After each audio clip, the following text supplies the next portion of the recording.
Even men at the top of their game find themselves wanting more from life. Whether it's more meaning, unshakable confidence, a bigger impact, more money, deeper love, a hotter sex life, or a powerful legacy. Find out how good your life can be on this episode of Man Alive. Also, as I've supported men in their love and work lives for 15 years now, many men have asked me for the right words to say to be more attractive, desirable, and more of a leader. And I've found it's not so simple as giving scripts or lines. Because at the root of a connected and affectionate relationship and being more effective and inspiring at work is your ability to influence others. But most often, influence is not gained or lost with words. It's from what I call the invisible factors. So I created a quick guide for you called 3 Ways Men Lose Influence at Work and with Women, so you can understand how these invisible factors work and what has women and colleagues both more inspired to say yes. I think you're also going to be surprised to find out the moment when your influence actually begins. So grab the guide for free at ShaynaJamesCoaching.com/3ways. That's ShaynaJamesCoaching.com/3 and the word ways, WAYS. Or you can text ALIVE to 44144. That's the word ALIVE, ALIVE, to 44144. I hope you enjoy the guide and this episode. Hello and welcome to this episode of Man Alive. I'm excited to be here today to talk about cultivating life force. And my guest, Patan Sarli, or Dina Bandhu. Welcome, Patan. Dina Bandhu. Thanks Thank for you. Today. It's funny, I feel like I can't necessarily call you one name because you feel like both people to me, but maybe I'll change it up throughout. But I'm excited to have a conversation about the life force, as we were talking about this, the life force that is in everything, and yet it's mostly invisible to the mainstream. And you know, you've used this life force in organizational development and leadership, in life and relationship. And so, you know, I imagine it's one of the reasons you are as successful as you are. And yeah, I'm excited to have you help other people understand what this is. So thank you. Certainly. And before we dive in, let me just give you a quick introduction and then we can get to our topic. So Dina Bandhu is an experienced and award-winning business consultant and C-suite executive. He's developed countless strategic business plans and executed them through developing inspired workforces. He's especially talented in helping organizations at crucial growth inflection points for planning, new futures, developing meaningful products, and getting underperforming businesses on the path to sustainable growth. He has supported the Omega Institute, Kripalu, to go from, I think what Omega was 6.9 million to 13.6 million in 8 years, and Kripalu from 14.7 to 30 million within 4 years. So, you have an extensive leadership background, but you also draw on psychology and yoga training to focus, align, and energize your people, your employees, to perform beyond their limits. So much more I could say about you. You've had a lot of experience that I feel inspired by, but let's dive into the topic of life force. Can you help us understand how you see it and what it actually is through your eyes as we start? Yes. Well, first of all, thank you for having me. I appreciate I feel honored to talk with you about this topic. Thank you. The life force is hard to define, but clear when you start paying attention to it. I think that sometimes I tell the story of life force is, by analogy, similar to the strength of a body. So, for example, if I wanted to go lift a heavy weight, I might go to a weightlifter and they say, well, put your feet here and put your hands here. And when you exert force, make sure you lean back on your heels and keep your back straight. And they'll give me a whole list of technical capacity building items that I need to have in place to be a weightlifter. But I can master all those if I study and practice. But if I'm not strong enough to lift the weight, all the technique in the world doesn't really help me. So if you don't have, so going with that analogy, if you can have all the technique in the world that is appropriate, but if you don't have the basic strength or capacity, you'll never be a good weightlifter. And life force is like that. So in an organization, mostly people go to think of leadership in organizations as a set of techniques to master, all of which in fact are valuable to master. Communication skills, empathy, vision, strategy, etc. All those things are all important to study and master and learn. But the application of them is always site specific. When I say site specific, what I mean by that is that there are backgrounds against which all these things have to be implemented. And if you're like within the company and the culture, yes, both external and internal. So it's similar to the way someone might have two pairs of shoes, a left and a right, and they're both excellent, but if you put them on the wrong feet, then you'll have trouble walking and you'll get blisters and you won't be very effective, even though the whole idea is to save your feet and give you better traction. But if you it's a really beautiful and simple example, right? It's like on their own, the shoes do a really good thing, but if you put them in the wrong way, or if you're only wearing one shoe, right? Correct. You get really unbalanced and one foot gets very dirty or burned or whatever, right? And the other one's doing okay. And you're not going to make it as well. Exactly. And I think that it's an underappreciated capacity in leadership among men and women, frankly, that the application of their efforts has to be against a very clear understanding of the current situation. And clear thinking about the current situation is in short supply. And we know this because if you, I think I read, is it Jim Collins, who wrote Built to Last? And something like in 50 years, 99% of the businesses are gone. Wow. 99%, something like that. I'm not sure I have the exact percentage. Pardon? Gone. I said that they'll be automated or that people's jobs won't be there? Or no, that they'll go out of business. Oh, I see what you're saying. Yeah, 99% of after 50 years, only I think I might have the percentage somewhat wrong, but it's really up there. And so after 50 years, hardly anybody survives an organization. So clearly, they're not doing a very good job. Right. And whatever. Are you saying that the life force actually has a lot to do with that? Correct, because what people I don't think understand well enough or deeply enough is that organizations or companies or corporations are all made up of people. Right. And people only act according to the dictates of their own perceptions about their own circumstance, what it is that's going to make them feel better. That's what they'll do. It doesn't matter what else you'd say to someone. They're going to do what makes them feel better. And if that benefits the organization or the company. Correct. In fact, it usually doesn't.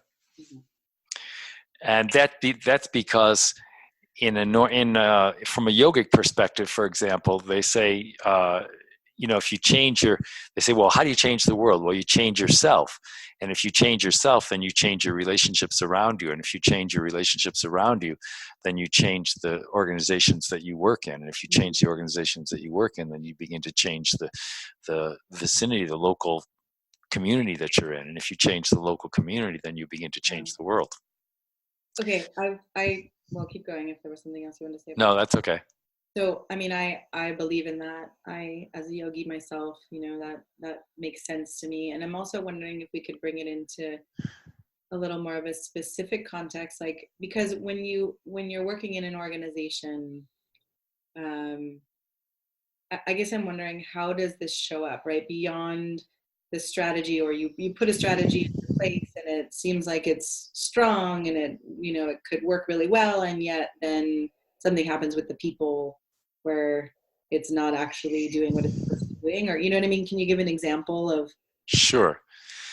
Well, I think that what's most important for people to understand is that life force shows up in additional power and enthusiasm and energy. Okay. So if you're sitting around, I mean, how often have we all sat in meetings and the leader is going on about some great idea or that she or he has, and you look around the room and there's no energy in the group. The faces are flat, the bodies are disconnected. Correct. So there's no energy there. The leader is enamored with his or her own intellectual construct, but they are not paying attention to the surrounding energy field. Right. Not aware of people around them. And whether it's... And not aware of themselves either. For example, sometimes people get involved in leadership and it kills them. They're not even aware of what serves themselves and what gives them their own selves happiness and light and energy and drive and vision. All those things are manifestations of the life force. So with that example, right, how would you navigate, how would you come in and help people be aware of the life force, and what do you have them do, and how does it work? Well, the life force is most easily manifested by looking at the way things are. So if you're in connection with the way things truly are, then you'll be in sync with the life force. So usually the lack of life force is because there's some intellectual overriding plan that doesn't take into account the way things really are. Yeah. And so the way I normally work with an organization or with a set of leaders is to try to be a lot more rigorous in our attempts to assess the way things really are. So because if you have a clear understanding of the way things really are, then your response will be apt or appropriate. And if you're basing your effort on the way things really are, then you're naturally connected to the life force. It's only when you try and override the life force that you wind up having pathologies. Right, and I'm just imagining, in an organization, if people are sitting around a room uninspired or, without life force, I'm thinking of different organizations, people who serve customers or people who are putting together programs or strategies, whatever it may be. If they're not actually feeling some degree of inspiration around it or some degree of connection to what they're doing, right, that filters out into every conversation, every interaction, which I imagine is really not good for a company. Correct. And I think the operative specific behavior that drives it all is a two-winged bird. The one wing is authenticity, and the second wing is rigor. So the first wing means authenticity, getting out the information. Candor is maybe the best word to think about it. So you can't really look at the way things really are and thus free up life force and effective, skillful action unless you can understand the way things really are. And that means you have to dialogue with other people in an authentic and rigorous way, because any one of us doesn't see the whole pie. Right. So it takes other people in a group to try to do that.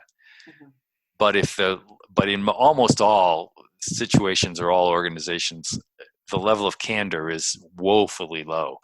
People sit around and someone's talking and they're thinking, that's not true, but they don't say anything. Nobody says anything. So it's to bring that rigor to the conversations. Correct. First you need authenticity, and then you need rigor, because authenticity means having everybody make sure that there's a high level of candor. But candor in and of itself without rigor doesn't give you what you want, because you need rigor to assess that candor. And you say, well, that's how they feel and that's how they think, but it's not. But now what's really true here? And there'll be some part of it that's true and some part of it that's not. And rigor helps you suss out which is which.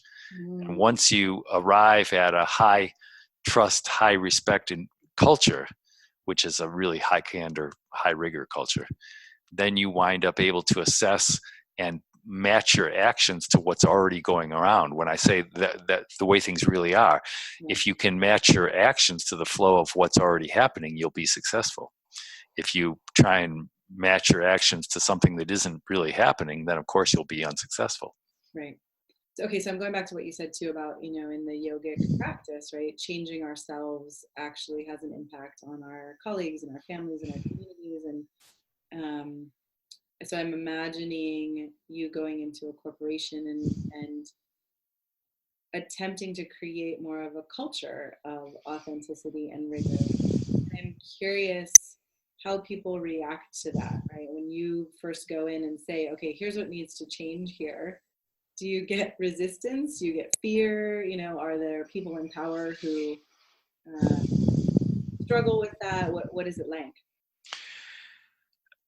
It varies from person to person and leader to leader and organization to organization. A lot of it depends on how much threat the organization perceives itself to be under. If people are fairly fat and sassy, then their interest in change is correspondingly less.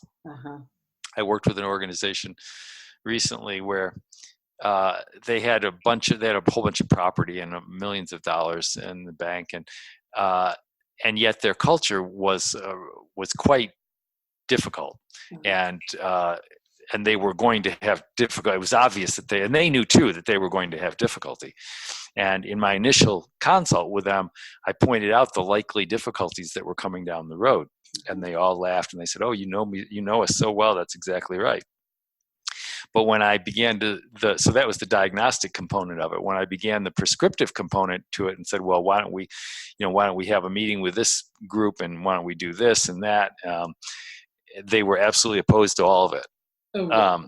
So I said, well, okay, you should do what you want to do, and I'll leave because what I think you should do is this, and here's why. And I said, you all agreed with the diagnosis, but you disagreed with the prescription, which is fair. You should do what you want to do, but I think you're just ignoring the diagnosis at that point. Then, however, that's the cost of it. It's like what were the things that were coming down the pike that were not going to go well?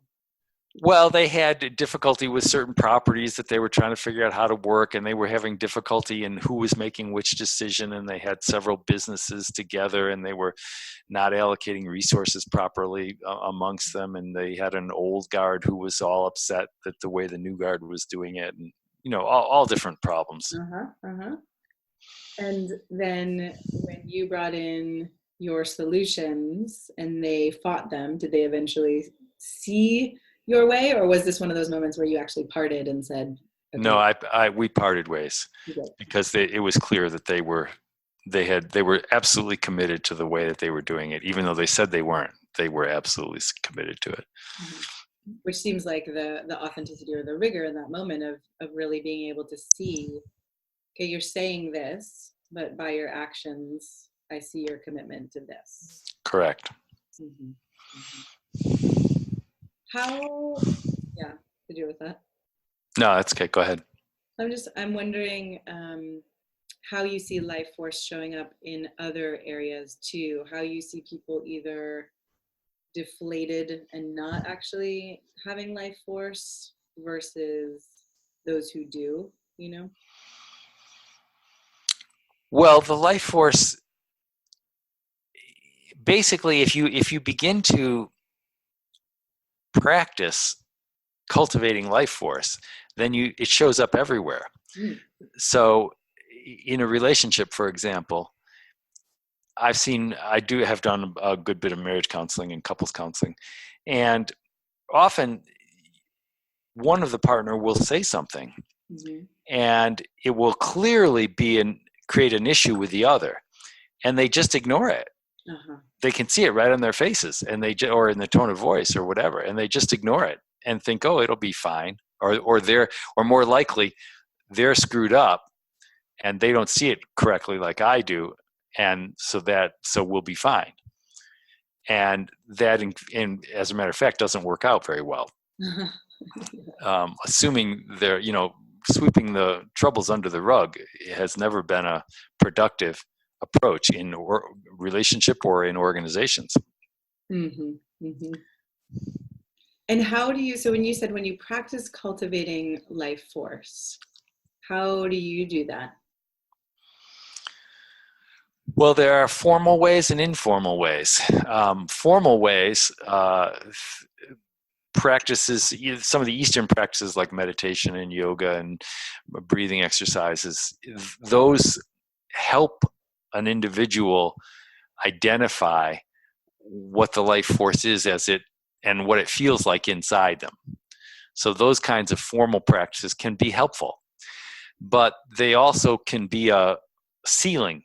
At first they're a floor, and you start doing those practices and you think, this is great. But then after a while it becomes it becomes a ceiling, because that which you relied on for the life force inside you is not necessarily the same life force that happens between you and other people. I mean, it's the same life force, but it can feel differently. The tools that you use for generating life force between people are different than what you use it to generate it within yourself, to some degree. Not entirely, but to some degree.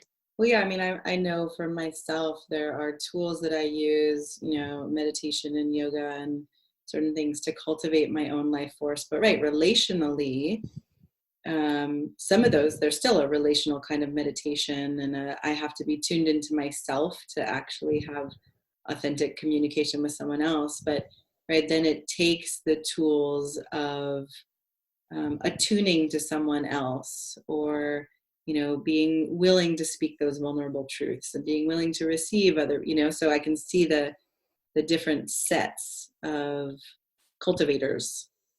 Mm-hmm. Yeah, correct.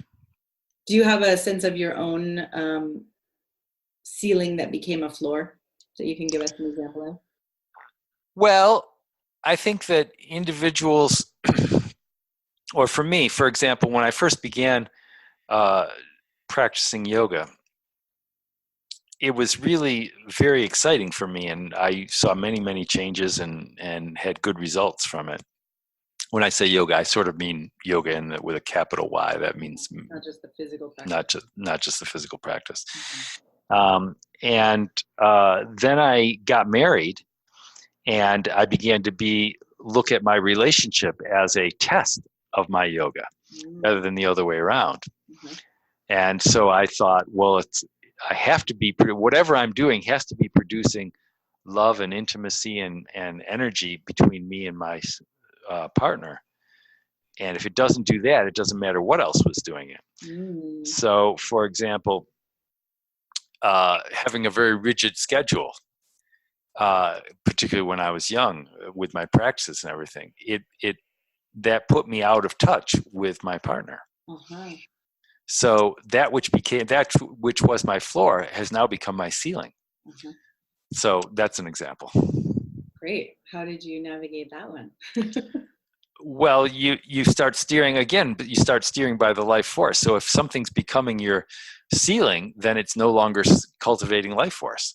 So I could do all the pranayama in the world, and if I wasn't cultivating greater intimacy and greater love and greater connection with my wife, then all that pranayama was just a fake remedial effort on my part to feel good about myself, but missing the very thing that was right in front of me. Yeah, right. And for those of you listening who don't know pranayama, the breath practice, yeah. Mm-hmm. And I mean, I could see some people's perspective of, well, it's working for me. It may not be cultivating life force in my relationship, but it's working for me. But it sounds like you've expanded your perspective that, the me has become this we, right? There's a field, there are relationships, whether it's colleagues or romantic or family or whatever it may be. And you're paying attention to the well-being in that field, in that relationship. Correct. Mm-hmm. And it's sort of, I guess I went through a progression where at first I thought it was cultivating life force was all about me, which I told you about. And then when I entered into a relationship, I realized that it was greater, and it had to go with that I had to produce juice with my partner above all, that was the real arbiter of whether I was producing life force, not how I felt inside, but how I felt inside plus how my partner felt. And then as time went on and I took on more and more leadership, I realized that that same process now branched out from within me, from within my marriage to within the responsibilities that I had in the organization. Oh, that's beautiful. And so I began to look at the organization and say, well, what's the unfinished conversation here? Uh-huh. Where is candor lacking? Where are we out of touch with the way things really are? Mm-hmm. And when we are, everybody gets happy. And what do people need? And so my efforts went into enlarging where I began to look for life force. Mm. And at first it was within the relationships. And then within my professional life, it was in the relationships. And then it began to branch out even more to an understanding of what mastery of life would look like. So I began to, the life force is also in dollars and in time and in structure and in accountability and in responsibility and in strategy, and all those things can cultivate life force, can produce life force, or diminish life force. Yeah. So I began to look. It's almost like a pie. The first quarter of the pie, I looked at, it's all about me. And then I looked at the second quarter of the pie and said, oh no, it's about me and my wife. And then I realized, oh no, it's about me and my wife and all the people I interact with. And then I realized, and it's not just me and others, but it's also life itself. Mm-hmm. And I have to be aware of myself. How am I being fully expressed, and am I being alive? And can I generate that with my family? And can I generate that in my business relationships? And can I generate that in the business itself as a thriving organization? And what's your I don't know whether it's advice or suggestion, right? For a man who's listening and says, wow, okay, that, already I'm doing all of these things. I'm taking care of people. I'm responsible for people at work, and I have a family and a partner. And that sounds like more work or more things to be aware of. Well, it's only one thing to be aware of. That's the good news. Mm. The bad news is that you're right in pointing out the complexity of it. But the good news is that there's only one thing you're paying attention to, which is life force. Mm-hmm. And that's the more and more you become familiar with the life force, you begin to see it everywhere. And is it a kind of situation where it's like in an interaction, you're like, well, it's either here or it's not, or is it more subtle than that? Yes. Yes to both. Yes. Mm-hmm. There's always more subtlety. The problem is that I think almost all the obstacle when we're talking about this is really the unconscious. And the problem is that we have this cortical, if you look at the brain, we have this cortical system that's layered on top of a limbic system, which is layered on top of an older reptilian system. And mostly we think that our feelings are there, our feelings and emotions are there, but really our thinking is the key thing. Mm. And what we realize is if you really look at it closely, you'll see that the cortical system is just a tool for satisfying the limbic system. So the limbic system is desires and fears mainly. Uh-huh. And it's very powerful. And the cortical system, all of our thinking exists to make our limbic system happy. Less fears, more desires. That's what's going on all the time.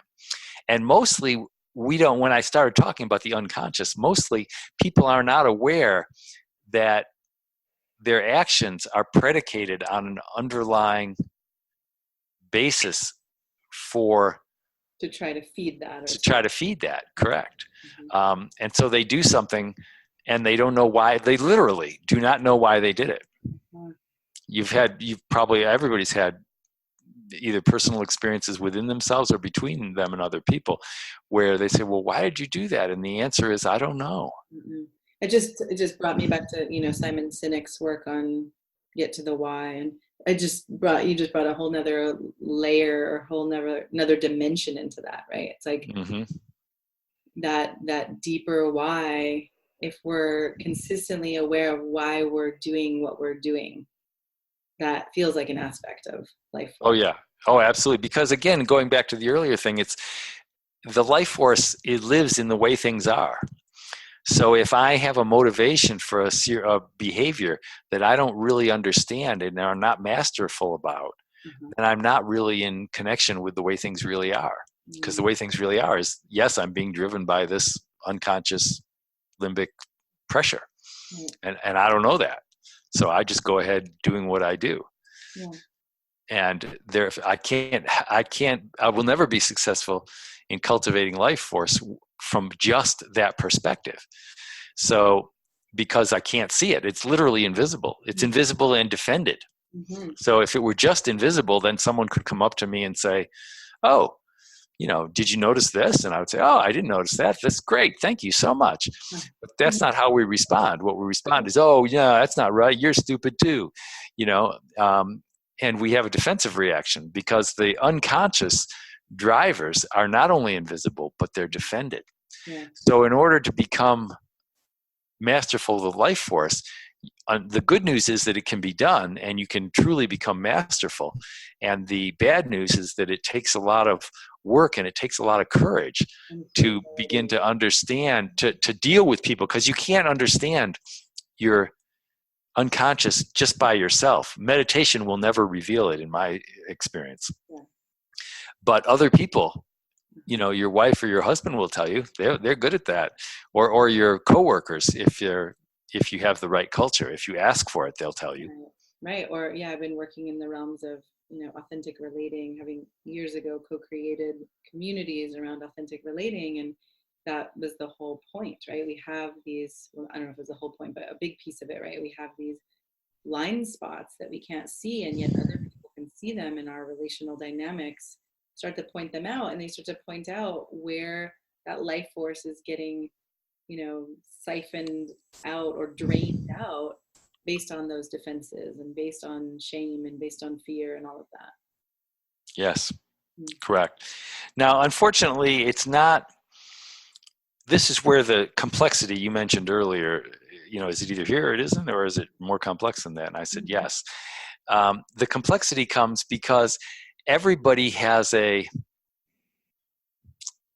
insight and everybody has an exaggerated neurosis around that, and they're glued together. So anytime I point out your blind spot, your response will be to point out my blind spot in pointing out your blind spot. and that's where rigor comes in. So authenticity gets it all out on the table. Yeah. This is what I really think and feel. Okay, good. Now that's step one. Step two is, well, what about that's truly accurate, and what about it isn't? And that's where you come into dialogue and rigor. And the rigor and the dialogue helps you parse through what was clear about the accusation and what part wasn't. Right. And then when you get to that point, you can you're closer to the way things really are. Yeah. And then your behavior becomes skillful. Because you can imagine trying to be skillful. If you say to every leadership, well, what do you need? Well, you need skillfulness in leadership. Okay, great, period. Fine, we all agree. Now, how do you get that? Well, skillfulness in action only arises from a clear apprehension of what is. How can you be skillful if you're running blind? And almost all leadership is running blind. They've got a few tricks up their sleeve and that have worked in their life. Either they're really smart, or they're really articulate, or they're really good with strategy, or they're good with structure, or they're good with numbers, or they have good ideas, or whatever. They have a few things that work, and they keep doing those things. And those things originally become floors, and they launch the person. But then the very thing which helped them be who they are becomes an impediment to them being anything more. Yeah. Yeah. And the organizations that they lead suffer tremendously. Mm-hmm. I don't know what the statistics are, but it's some huge amount of people hate their jobs. It's something like 80 or 90% of people don't like their jobs. I mean, it's unbelievable. And the difference between someone who's awake and enthused about their work, the work product, the difference in work product between a person who's that and a person who's just clocking in is immense. And today's world, the more it's not, the jobs don't lend themselves to crank turning very easily. It's changing. What they lend themselves to is creativity and innovation. Yeah. And that especially takes a big hit when your life force is gone. And that's why these companies, exist in spite of themselves. I mean, if you call, it's a joke with me and my wife, any interaction that you have trying to resolve a problem with a large organization takes about 2 hours. It's unbelievable. You call them, they don't have the right thing. You call back. No, you have to send an email. Okay, we got an email. You're on the wrong person. Oh, talk to this person, that department. Oh, sorry, our policy is this. What about that? Well, how about this? We can't. No, sorry, we can't help you. But if you call back, if you write us a letter, I mean, it's unbelievable. And that's true all the time. I mean, it doesn't matter whether it's a banking thing or a phone bill or working with a contractor, or it doesn't matter. It's like modern life. We think it's all works really well, but it's actually terrible. You can't get anything done with any group of people. So that's the cost of it all. And how do you solve for that, right? When you're in an organization, how do you solve for that problem? Well, typically, we start with inquiring as to where we're out of touch with what really is. And that's usually fairly obvious because it shows up as problems. Mm-hmm. Sometimes we talk about potential improvement areas and we make a list. And, everybody in the organization can list off a list of 40 things that are wrong, that don't work well. Mm-hmm. But why aren't these? But the question isn't so the first step is that. The second step is, why aren't we dealing with this? Why do these things keep? And if you ask, they'll say, "Oh yeah, this is a problem here." They'll talk about it as a global response. Oh yes, this is how it is here.